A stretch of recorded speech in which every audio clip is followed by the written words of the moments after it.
Welcome back. It's time now for Media Watch France, and I'm joined by Olivia Salazar-Winspear. Thanks for joining us here.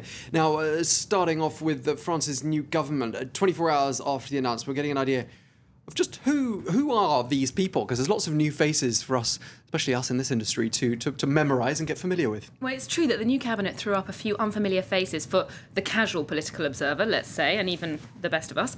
So the French media have been doing their best to let us get to know the people. I mean, obviously, we don't want to go through hefty CVs in every article we read. Rue 89 have got quite a fun little tool on their blog.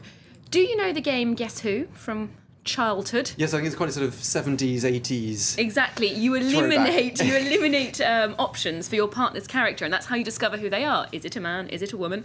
Now, they've done the same thing on this website. We can see people who are less than 40 years old. Here are ministers who are youngsters.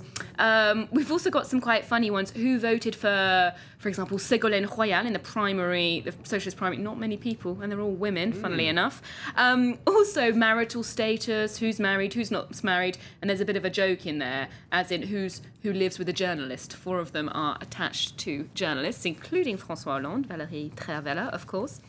But the interesting question here, which we wouldn't have seen a couple of years ago in France, is who is active on Twitter. Now, let me Tweeto actif, it's called in French. That's quite a few, but it's not really very good for professional politicians. It's nothing compared to their international counterparts. Yeah, it's surprising to think there can be any politician today that isn't active on Twitter. Yeah, absolutely.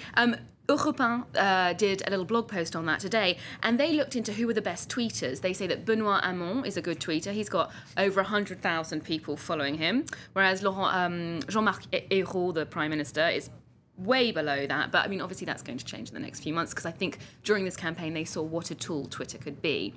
But what's really interesting, actually, is the web traffic. Now, the blog post in Europe 1 concentrates on this as well. The web traffic surrounding these new ministers. Last night, these were some of the most Googled names in France, as you can imagine. You know, people just looking up who is Benoît Hamon, who is, Fleur Pellerin, for example. But, Google has this tool where it suggests another word along with somebody's name. So, for example, it might have Tom Burgess-Watson, journalist, or France 24.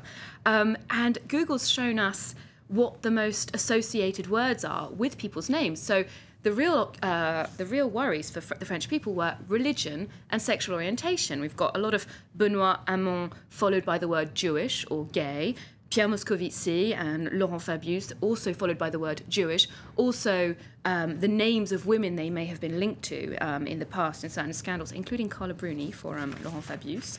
So, obviously, people have been trying to work out madly at the last minute who these people are on the web. Yeah, the internet's sort of the best friend and the worst enemy, isn't it, of people in the public eye.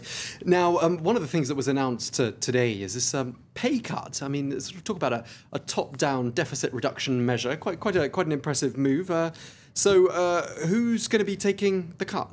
All the ministers and François Hollande himself. I mean, this was very publicised that they were all taking a 30% pay cut that was implemented this afternoon in the Ministers' Council. But when you actually balance the figures, it's not going to make it a cheap government, because if we compare it to François Fillon's first government under Nicolas Sarkozy in 2007, his had fewer ministers, and they were costing around 288,000 euros a month, which was cheaper than Ayrault's cabinet, which is going to be a bit more like 300 and almost 43,000 euros a month, because he has a lot more ministers and they cost more money per month. Well, perhaps they should have another pay cut. You wonder, yeah, why they can cut more. So, I mean, in theory, they're all established and ready to go as a government, but the problem is that without a majority in the National Assembly, they've got their hands tied, really, for the moment, because there's very little they can do before the parliamentary elections in June. These articles, actually, in Atlantico and Slate, are raising the question, what can they do without a majority in the Assembly? Well, the big thing they can't do is they cannot pass laws. Now, that isn't a nightmare for this government for the moment, because we're less than a month away from these elections, so things could change quite quickly. And a law, as we know, takes months to be passed through the National Assembly and the Senate. So Slate goes into detail about what they could do, and there are still things this government can do before they have the majority in Parliament. They can name top civil servants, university professors, and strangely, it's a peculiar quirk of French law that François Hollande can actually bring the troops back from Afghanistan without the parliament being involved. The parliament needs to declare war, but he can effectively bring an end to it by taking that decision alone. And that's something he said he was quite keen on perhaps doing anyway, so absolutely, he can go it alone. And just to finish off on a lighter note, L'Express has revealed now, a bit late really, who François Hollande got his congratulations from on the big night when he won.